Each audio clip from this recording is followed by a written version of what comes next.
Alors c'est difficile de me voir parce que vous avez le spot d'éclairage. Regardez, vous change. Ça c'est ce que je vois. Et ça. Alors je quitte Los Arcos avec Stéphane, mon fidèle compagnon. Et oui, le voilà notre Stéphane qui avait dormi à l'autre auberge l'autre fois. Et c'est ça, je voulais vous montrer notre côté aventurier le matin. Ça, c'est notre record de départ, 5h30 presque. Et pourquoi? C'est parce que, comme je vous ai déjà expliqué, il faut se lever tôt pour être sûr d'avoir des places à l'auberge, parce qu'il y a beaucoup de monde. Et aussi le soleil qui tape. Mais là, ce matin, impossible qu'il tape parce qu'il pleut quand le soleil va apparaître. Donc, c'est un peu le compte-rendu de notre départ d'aujourd'hui. À la prochaine. Et là, il fera jour. Alors, comme vous pouvez le voir, on est parti dans le noir. Et entre-temps, la pluie n'a fait qu'augmenter. Mais c'est pas une pluie intense, mais quand même.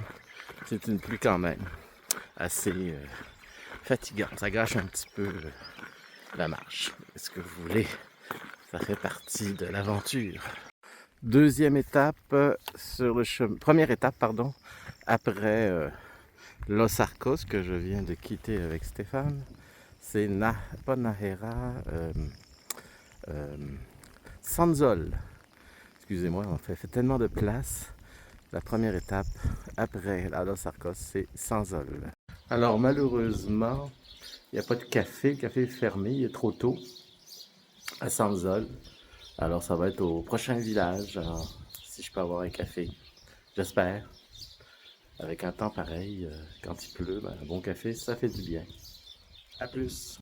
Alors 1 kilomètre plus loin, par chance, il y avait un petit village et j'ai pu prendre mon café. Et au lieu de prendre une tortilla, ça fait plusieurs fois que je prends des tortillas. Je me suis pris c'est toujours des œufs, mais il y avait du fromage et de la tomate pour faire différent. On est chanceux parce qu'on est parti ce matin dans le noir, puis il a commencé à pleuvoir, comme je vous l'avais dit. Et là, il est 8h à peu près, il approche 8h. Et comme vous pouvez le voir, ça se dégage. Donc, la pluie est terminée. Ça peut recommencer, mais si on regarde les nuages en haut, là, ça a l'air pas mal dégagé. Ça fait que peut-être qu'on va y échapper.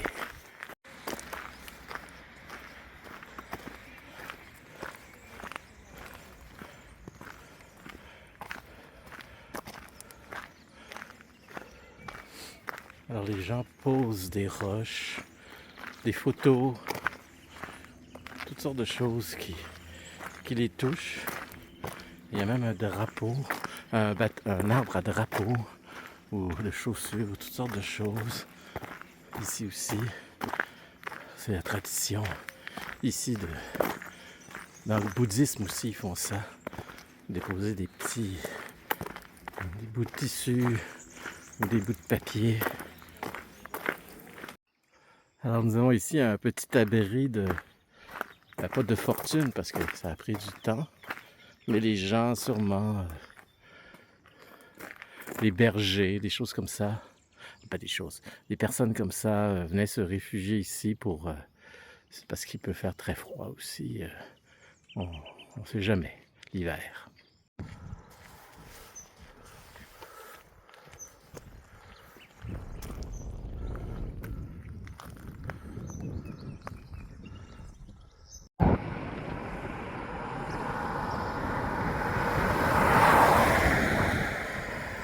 Alors on arrive à Vania, dernier village avant Logroño, qui est l'étape finale. Vous voyez des vieilles annonces de la compagnie Philips qui existe toujours, mais celle-ci date. On a perdu quelques morceaux. Regardez comme c'est beau, cette église. Alors l'auberge municipale est juste là, où je vous pointe là. C'est vraiment un endroit. Regardez le fronton ici. Le Palacio Pujadas. Palais Pujadas. On est à l'ère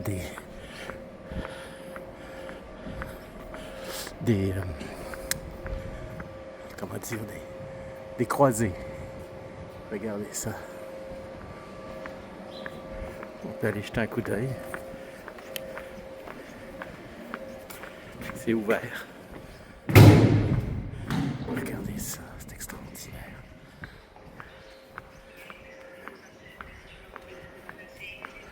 Hein? C'est pas beau ça? C'est pas beau? Une église ravagée. On ne sait pas trop pourquoi. J'ai pas d'informations là-dessus. Mais c'est spectaculaire. Hein? À voir.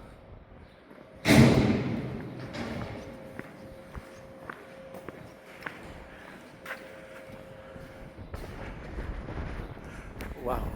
Alors je suis toujours à Vania.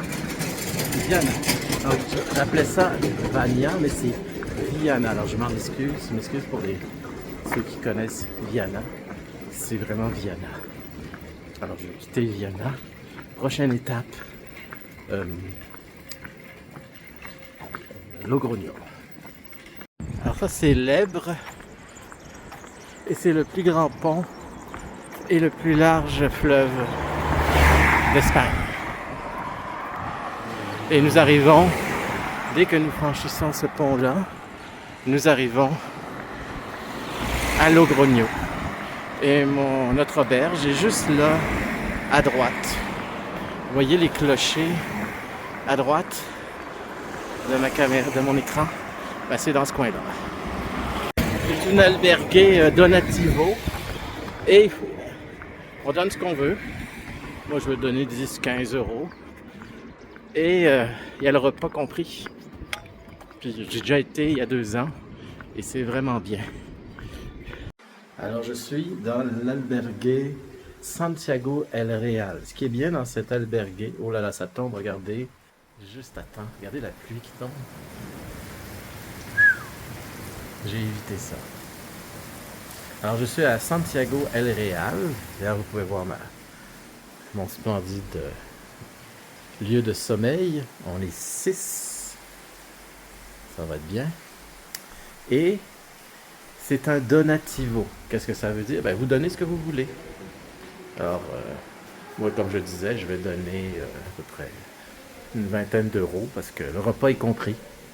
Alors, quand même, hein, ça vaut ça. Alors, ça termine la journée.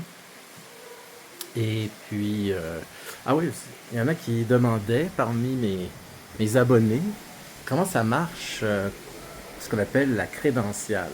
Ça, c'est le passeport du pèlerin. Alors là, je vais vous montrer le mien. Vous voyez? Voilà mon passeport.